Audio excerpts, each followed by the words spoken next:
So I've come looking for the cat, but there is no cat. There's only the space where the cat would be and the space where the cat would sleep. Well, the cat must be somewhere out there. Mind the gap between the train and the platform. I don't know if that's a word of warning about the cat. Somewhere out there, a cat is looking for food and enjoying themselves, hopefully.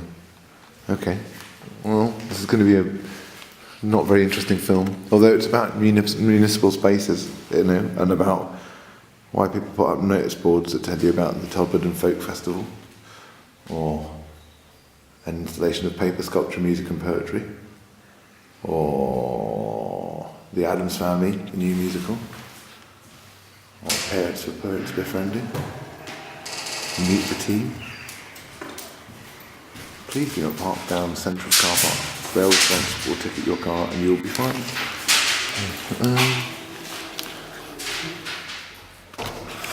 And then of course this. These books are provided by the Port Todmorden Station Partnership.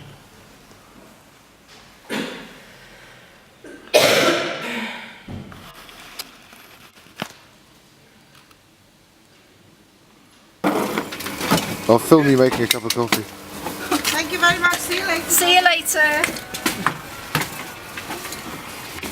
Let's wait for another milk if I can get it open.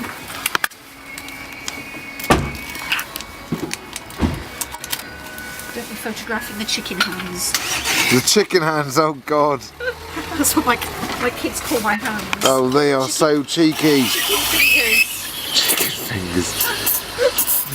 We went on holiday to Corfu, and they went to this beautiful restaurant and they had these chickens all roaming around. It sounds disgusting, but it wasn't actually. It was quite hygienic. Well, I suppose it was as hygienic as you're going to get in Greece. And they took a photograph of the chicken's feet and said, "Look, it's your hands, mother." Aww. I know, because I have eczema, so they're all being wrinkly and horrible. Cappuccino. I hope you're getting my best side. I'm getting her side. I'm getting a lot. Thanks for that. It's all right, too late said. Oh, I like it. Well, I mean, the whole thing is, I'm trying to find what people do to keep themselves whole, sort of thing. You know, like, so I've been filming all sorts of things, like, I don't know, writers groups or choirs. Chocolate? Yes, please. Sugar? Thank you. Just a tiny bit. Let's put your sugar in there. Yes, I'll I put your will chocolate. do. Sorry, I'll move out the way. Thank you. Can you put your top on that I will. for me? I have got lids, yeah. Lovely. Thank They you. keep blowing away though. I have to keep them tucked away. That looks nice. Thank you. You're very welcome. Just leave it down there. It's Okay. fine. No worries. There you go. Lovely. Where are you off to? Somewhere nice? Liverpool, my hometown. yes. Lovely. I love Every Liverpool. month. All right. Excellent. Thank you very Take care. much. Thank you. Bye-bye. Medium latte? Absolutely. Just keep the two. Just put another one in. It's fine. It's been okay. It's been good. It's been good. It's, what about you? I've not done much this morning. Have you not? I'm off to uni now. How are you? Manchester or Bradford? Salford. Speak to you later. Bye. Hello, dog. So you're not the station cat, but you're a dog in the place where the station cat normally lives. So I'm filming you. And you're another dog in the same place as the There's two station. dogs in there. You're incredibly cute. So this is going to be the weirdest, rubbishest film. But maybe not if you're a dog or cat lover. Well, not a cat lover, dog lover. Anyway, there you go.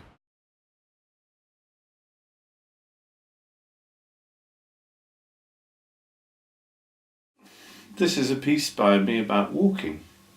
I stayed for bed and breakfast recently in Keswick at Greta Hall, where the Victorian poet Robert Southey once lived.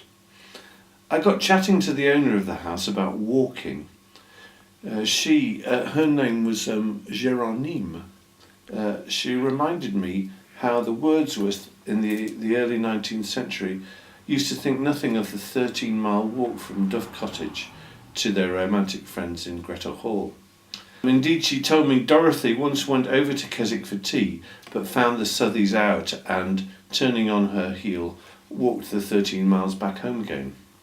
In those days there wasn't much of a choice except to walk. Many of the tracks that crisscross the Calder Valley round here where I live are ancient rights of way. But a lot of them too are the paths trodden, often for many miles across rough terrain, to the factory and back. Apparently when some American students visiting this Greta Hall had been told to expect to do some walking, they casually assumed that meant a stroll to the car or the bus en route for burgers, not that they'd be tramping the hills in the footsteps of William and Dorothy. Nowadays we mostly walk for leisure or the challenge of it. I hear people complain if they can't park their car right next to their destination. Walking is good for you. I took to it in my middle years after a heart attack following years of physical idleness.